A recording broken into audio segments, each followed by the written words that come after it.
America ने मारा Canada को तमाचा। अब साफ हो गया कि ट्रूडो झूठ बोल रहे थे। अमेरिका ने भारत को लेकर कौन से गंभीर खुलासे किए हैं? भारत की खुफिया एजेंसी रॉ को क्यों फंसाया जा रहा है? नमस्कार दोस्तों, जी चिल्स ग्लोबल अपडेट में आप सभी का स्वागत है। आइए सब कुछ डिस्कस करते हैं विस्तार से। सवाल है कि अमेरिका ने भारत पर कौन से आरोप लगाए हैं। तो अमेरिका ने एक भारतीय नागरिक विकास यादव पर खालिस्तानी नेता गुरपंतवंत सिंह पन्नू की हत्या की साजिश के आरोप जड़ दिए हैं। विकास यादव पर न केवल हत्या की साजिश का आरोप है, बल्कि मनी लॉन्ड्रिंग का भी तड़का लगा दिया गया है। इसमें एक खास बात यह भी है कि विकास यादव को अमेरिका की खुफिया एजेंसी FBI ने इस पूरे मामले में घसीटा है। अगला सवाल, अमेरिका ने भारत के किस एजेंसी पर आरोप लगाए हैं? तो FBI का दावा है कि विकास यादव भारत की इंटेलिजेंस एजेंसी रॉ से जुड़े हुए थे। रॉ का नाम आते ही सबकी नजरें टेढ़ी हो जाती हैं, क्योंकि यह भारत की वो इंटेलिजेंस एजेंसी है जो दुनिया के सबसे सीक्रेट मिशनों को अंजाम देती है। रॉ का अतीत कई सीक्रेट ऑपरेशन से भरा पड़ा है, जैसे श्रीलंका में IPKF मिशन और पाकिस्तान में कई सीक्रेट मिशन जो भारत की सुरक्षा के लिए किए गए थे। अगला सवाल, विकास यादव कहां का रहने वाला था और उसके बारे में अमेरिका ने क्या कहा है? तो अब FBI ने तो यहां तक कह दिया कि भारत सरकार ने विकास यादव को उनके पद से हटा दिया है।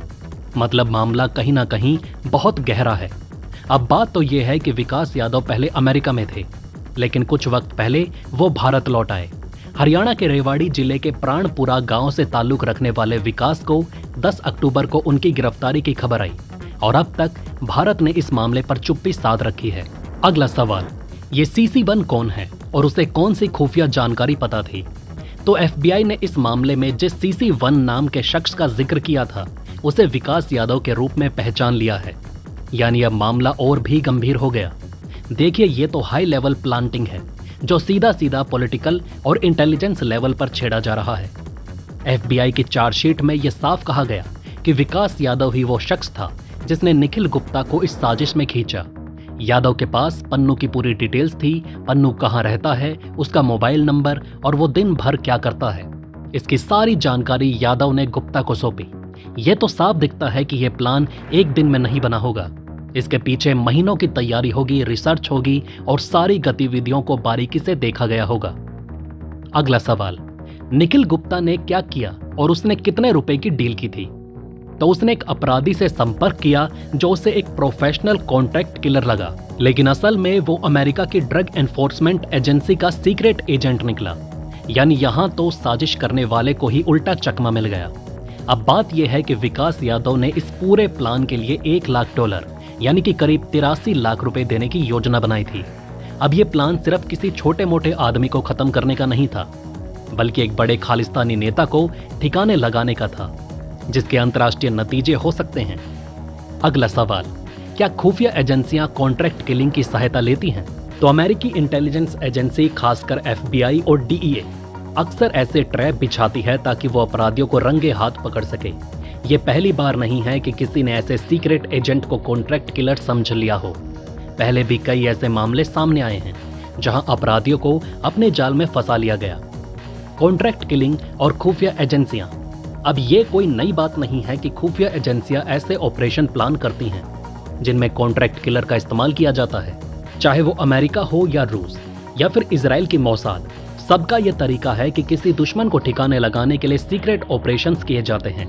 लेकिन यहां मामला उस वक्त बिगड़ा जब एक सीक्रेट एजेंट को ही हिटमैन समझ लिया गया। अगला सवाल, क्या खुफिया एजेंसियों के द्वारा किए गए ऐसे और कारनामों के उदाहरण दे सकते हैं? तो देखिए, 1960 के दशक में इजराइल की खुफिया एजेंसी मोसाद ने ऐसे ही एक बड़े ऑपरेशन को अंजाम दिया था, जब उन्होंने नाजी युद्ध अपराधी एडोल्फ इचमैन को अर्जेंटीना में पकड़कर इजराइल लाया। इचमैन को पकड़ने के लिए मोसाद ने कई सीक्रेट एजेंटों को हिटमैन के तौर पर भेजा और अर्जेंटीना में उसे खुफिया तरीके से किडनैप कर लिया। तो देखिए, ये कॉन्ट्रैक्ट किलर और सीक्रेट एजेंट वाला खेल कोई नया नहीं है। 1970 के दशक में रॉ ने पाकिस्तान के अंदर एक बहुत ही सीक्रेट मिशन चलाया था, जिस ऑपरेशन का नाम दिया था ऑपरेशन कक्काबुरा। इससे रॉ के एजेंटों ने पाकिस्तान के परमाणु कार्यक्रम की जानकारी निकाली और भारत को इसके खिलाफ तैयार किया।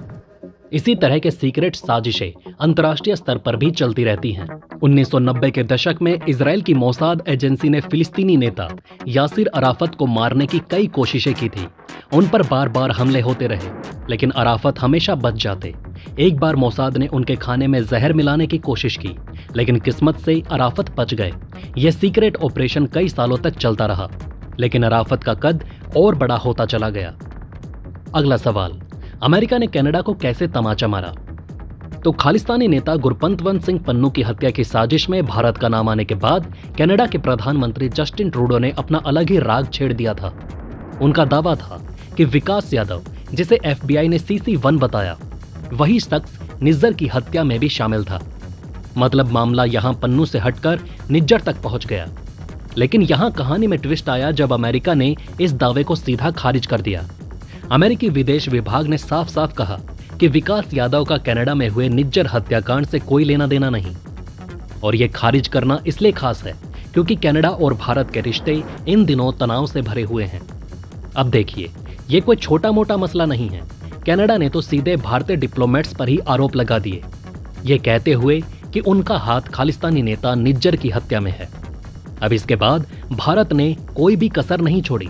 भारत ने कनाडा से अपने हाई कमिश्नर और 6 राजनयिकों को वापस बुला लिया। यहां तक कि भारत ने साफ साफ कहा कि कनाडियाई डिप्लोमेट्स को भारत छोड़कर जाना पड़ेगा। इस पूरे मामले में इंटरनेशनल पॉलिटिक्स में एक नया भूचाल ला दिया। अब इसमें सोचने वाली बात तो यह है कि पन्नू की हत्या की साजिश और निज्जर की हत्या के बीच कनेक्शन बनाने की कोशिश ट्रूडो ने की। क्या वो अपने देश की राजनीति को बचाने के लिए ऐसा कर रहे हैं? क्योंकि कनाडा में खालिस्तानी समर्थकों का दबदबा बढ़ रहा है और ट्रूडो की पार्टी को चुनाव में इसकी जरूरत है। अगला सवाल, ये पन्नू कौन है और मीडिया में हमेशा क्यों बना रहता है? अब इस खालिस्तानी नेता पन्नू की बात करें। गुरपंतवंत सिंह पन्नू खालिस्तान आंदोलन का पुराना चेहरा है। ये वही पन्नू है जिसने हमेशा से भारत के खिलाफ जहर उगला है और खालिस्तान की मांग को लेकर विदेशों में भारत की छवि को खराब करने की कोशिश की। भारत ने तो उसे आतंकवादी घोषित कर रखा है। उसकी गतिविधियां विदेशों में भी चलती रहती है और उसे खत्म करने की कोशिशें लगातार होती रहती है। तो दोस्तों, इस वीडियो में फिलहाल इतना ही। आप अपने सवाल और सुझाव नीचे कमेंट बॉक्स या फीड बॉक्स में लिख सकते हैं। आप देख रहे थे जी चिल्स।